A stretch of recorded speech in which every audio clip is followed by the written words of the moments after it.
హాస్టల్లో ఉంటున్న విద్యార్థులందరూ మా అభ్యర్థన మేరకు ప్రిన్సిపాల్ గారికి మేము థ్యాంక్స్ చెప్తున్నాం.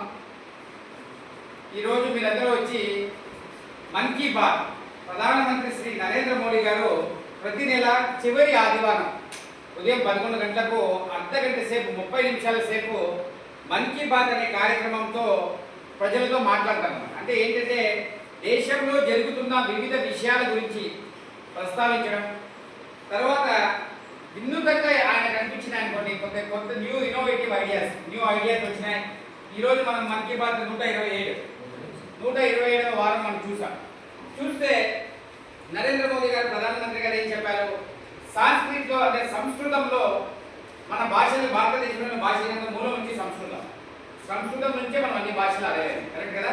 సంస్కృతంలో మాట్లాడుతూ పిల్లలు రీల్స్ చేస్తూ, అంటే యూత్ చిన్న పిల్లలు మీలాంటి వాళ్ళు దాని హాలిడేస్ టైంలో ఆ టైం యూటిలైజ్ చేసుకుంటూ కొత్త భాష నేర్చుకోవాలి అని ఒక తపనతో సంస్కృతంలో మాట్లాడడం, సంస్కృతంలో రీల్స్ చేస్తూ ఒక అబ్బాయి చక్కగా క్రికెట్ ఆడుతూ కూడా సంస్కృతంలో మాట్లాడడం, ఇద్దరు అక్క చెల్లెళ్ళు సంస్కృతంలో చెప్పడం, ఒకరు మేడం సంస్కృతంలో పాటలు పాడడం, ఈ రకంగా చేస్తుంటే వాళ్ళ గురించి చెప్పారు.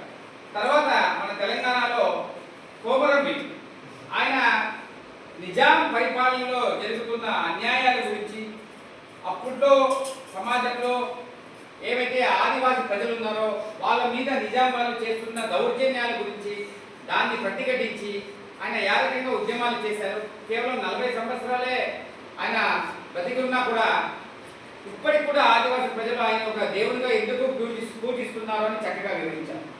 అదే రకంగా భగవాన్ బిర్సా ముండాజీ జార్ఖండ్లో ఆయన కూడా ఆదివాసీ ప్రజల కోసం ఎన్నో త్యాగాలు చేసి వాళ్ళ జీవితాన్ని దానికోసం త్యాగం చేశారు. ఈ రకంగా దేశంలో ఇప్పుడు జరుగుతుంది. అదే రకంగా చక్కగా మనం వందే మాతరం పాట గురించి, మన భారతదేశం యొక్క వందే మాతరం గీతం 150 సంవత్సరాలు అవుతుంది, ఎవరు రచించారు, దాని యొక్క ప్రాముఖ్యత గురించి ఈ రకంగా ఒక 30 నిమిషాలు చక్కగా అన్ని విషయాలు దేశంలో జరుగుతున్న విషయాల గురించి.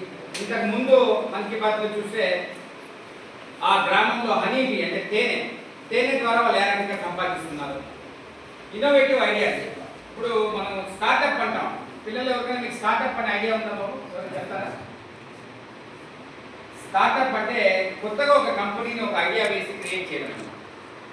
ఓకే, ఈ కొత్తగా కంపెనీలు మన పరిధిలోనే ఉంది, కూడా పరిధిలోనే ఉండి ఒక స్టార్టప్ కంపెనీ చేసి బెంగళూరు కానీ హైదరాబాద్ కానీ మొత్తం మేజర్ సిటీస్లో టైఅప్ అయ్యి ఒక సాఫ్ట్వేర్ కంపెనీ పెట్టవచ్చు. లేదా ఇప్పుడు మనం చూసాం ఒక ఓలా అని వచ్చిందంటే ఇంతకుముందు మనం ఎక్కడికైనా వేరే ఊరికి వెళ్ళాలంటే ఏం చేసామో ట్యాక్సీలు చెప్పేవాళ్ళు. ఒక ఆఫీస్ పెట్టుకొని మనకి ట్యాక్సీ కావాలంటే మనం పోయి అక్కడ వాళ్ళకి ఫోన్ చేయాలి, మేము బెంగళూరుకి పోతున్నాం లేదా హైదరాబాద్ పోతున్నాం, మాకు ట్యాక్సీ పంపించండి అంటే వాళ్ళ ఫోన్లో మార్క్ తీసుకొని నంబర్ తీసుకొని డ్రైవర్ మన దగ్గర పంపించేవాళ్ళు. అది లేకుండానే ఇప్పుడు మనకు ఈవెన్ అనంతపురంలో కూడా వచ్చింది. మన వెళ్ళినప్పుడు మా ఆర్డీ గారు ఓలాలో బుక్ చేసుకున్నాను ఆటో. ఒక యాప్ అన్నమాట, ఒక యాప్ బేస్ మీద మనకి వెహికల్ కావాలని మనం చెప్తాం, డ్రైవర్కి ఆ ఇన్ఫర్మేషన్ పోతుంది. వాళ్ళ దగ్గర ఎవరైతే ఆ యాప్ క్రియేట్ చేశారో వాళ్ళ దగ్గర వెహికల్స్ ఏం లేవు, వాళ్ళ దగ్గర ఒక ఆఫీస్లో ఉంటారంటే వాళ్ళు. ఈ యాప్ ద్వారానే మన కస్టమర్ని ఆ సప్లయర్ ఎవరైతే ఉంటారో ఆటో వాళ్ళని లేదా ట్యాక్సీ వాళ్ళని కనెక్ట్ చేస్తారు. ఈ రకమైన ఐడియా. లేదా ఒక ఓయో అనే ఒక హోటల్, ఇప్పుడు మనం పోతాం ఒక 3 అవర్స్ మాత్రమే పోయి ఫ్రెష్ అప్ అయిపోయి మీరేమో ఎగ్జామ్ పోతాం బెంగళూరు, మీ అమ్మ నాన్న తీసుకొని మీరు వెళ్తారు, మీ నాన్న మీ అమ్మ మీ ఇంట్లో వస్తారు, మీరు ఫ్రెష్ అప్ అయితే వెళ్ళిపోవాలి. మొత్తం ఒక రోజంతా మనం బాడీకి ఇవ్వకుండా కేవలం 3-4 గంటలు మనం ఎంతసేపు వాడుకుంటే దానికి మాత్రమే బాడీకి ఇచ్చేదాం. ఒక ఓయో అనే రూమ్స్ కానీ ఈ రకంగా కొత్త ఇన్నోవేటివ్ ఐడియాస్ పిల్లల్లో యూత్లో వస్తున్నాయి. దాన్ని మనం స్టార్టప్ అంటాం. యూనికార్న్ అంటే 100 కోట్ల టర్న్ ఓవర్ ఉన్న స్టార్టప్ కంపెనీ యూనికార్న్ అంటాం. 2014 ముందు కేవలం 1 ఉంటే ఈరోజు 100 దాకా ఉన్నాయి కంపెనీలు. నరేంద్ర మోదీ గారు ప్రధానమంత్రి అయిన తర్వాత ఈ స్టార్టప్ని ప్రమోట్ చేసి ఈ డిజిటల్ ఇండియా అని స్టార్టప్ ఇండియా అని ఈ యూత్ని ఎంకరేజ్ చేసి ఇటువంటి కార్యక్రమాలన్నీ చెప్తారు. కాబట్టి నేను ప్రిన్సిపాల్ గారిని కూడా నెక్స్ట్ రిక్వెస్ట్ చేస్తాను, ప్రతి ఆధారం మేము కూడా ఎవరో వచ్చే కావాలి చూస్తాం, ప్రయత్నం చేసి మేము కూడా వస్తాము.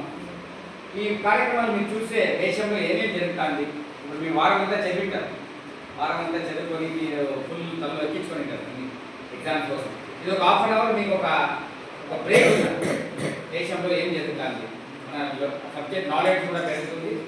స్వయంగా ప్రధానమంత్రి నరేంద్ర మోదీ గారు మనతో మాట్లాడతారు.